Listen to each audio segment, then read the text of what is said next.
దీపకి తల్లిదండ్రులుగా సుమిత్ర, దశరథ వాళ్ళు నించొని పెళ్లి చేస్తారు అని చెప్పి శివన్నారాయణ అంటూ ఉంటాడు. ఆ మాటలు వినగానే అక్కడ ఉన్న దీప, కార్తీక్ వాళ్ళు చాలా సంతోషించి ఇంటికి వచ్చి కాంచనాకు చెప్తూ ఉంటారు. ఆ మాటలు వినగానే అక్కడ ఉన్న కాంచన అయితే చాలా సంతోషిస్తూ ఉంటుంది. ఏంటి మా వదిన ఒప్పుకుందా నీకు తల్లిగా నించోవడానికి అని చెప్పేసి అయితే అంటూ ఉంటుంది. ఆ మాటలకి అక్కడ ఉన్న దీప అయితే అవును పెద్దాయన ఉన్నారు కదా! పెద్దాయనే ఒప్పించారు అని చెప్పేసి అయితే అంటూ ఉంటుంది. ఆ మాటలు విని అక్కడ ఉన్న అనసూయ అయితే ఏం కండిషన్ పెట్టావు బాబు నువ్వు. ఆ కండిషన్ వల్లే ఇప్పుడు చూడు ఎంత సంతోషంగా ఉందో ఇల్లంతా. ఏం కొడుకుని కన్నావమ్మా నువ్వు అని చెప్పేసైతే దిష్టి తీస్తూ ఉంటుంది.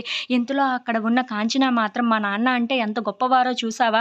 తను చేసిన తప్పు కాకపోయినా సరే, వేరే వాళ్ళ ఇంట్లో ఉన్నవాళ్ళు తప్పు చేసినా సరే, మా నాన్న ఆ తప్పుని సరిదిద్దుకోవడాని కోసం అని చెప్పి వీళ్ళిద్దరి పెళ్లి దగ్గరుండి చేస్తున్నారు. నాకు చాలా సంతోషంగా ఉంది అని చెప్పేసైతే వాళ్ళ నాన్నని పొగుడుతూ ఉంటుంది. ఇంతలో అక్కడ ఉన్న కార్తీక్ మాత్రం బాగున్నారు మీ కూతురు, తండ్రి.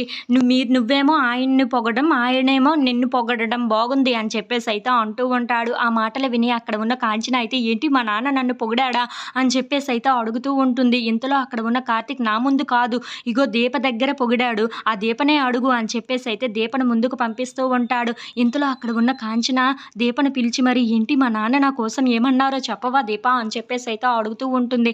అది విని అక్కడ ఉన్న దీప అయితే నువ్వు అచ్చం వాళ్ళ అమ్మలాగానే ఉంటావంట, వాళ్ళ అమ్మలాగానే ఆలోచిస్తావంట అని చెప్పి కంటతడి పెట్టుకున్నారు. నిన్ను చూడాలి అనిపిస్తుంది కానీ చూడలేకపోతున్నాను అని చెప్తున్నారు అని చెప్పేసి అయితే అంటూ ఉంటుంది. ఆ మాటలు వినగానే అక్కడ ఉన్న కాంచన అయితే చాలా సంతోషిస్తూ ఉంటుంది. ఇంతలో కార్తీక్‌కి ఫోన్ కాల్ వస్తూ ఉంటుంది. అదేంటి నన్ను అడగగానే నేను ఫోన్ చేయనా ఏంటా? నన్ను పిలవగానే నేను అక్కడికి వెళ్ళనా ఏంటా? అని చెప్పేసి అయితే అంటూ ఉంటుంది. ఆ మాటలు విని అక్కడ ఉన్న కార్తీక్ అయితే నువ్వు వెళ్తావు కానీ ఆయన పిలవరు కదా అని చెప్పేసి అయితే వాళ్ళ అమ్మకు చెప్తూ ఉంటాడు. ఆ మాటలు వినగానే అక్కడ ఉన్న కాంచన అయితే సరే ఎలాగైతేనేమి మా నాన్న నన్ను తలుచుకున్నారు, నాకు అదే చాలు. ఈరోజు నాకు ఏ టాబ్లెట్లు అవసరం లేదు, నాకు ఆకలి కూడా లేదు అని చెప్పేసి అయితే అంటూ ఉంటుంది. ఆ మాటలు వినగానే ఇంట్లో ఉన్న వాళ్ళందరూ అయితే చాలా సంతోషిస్తూ ఉంటారు.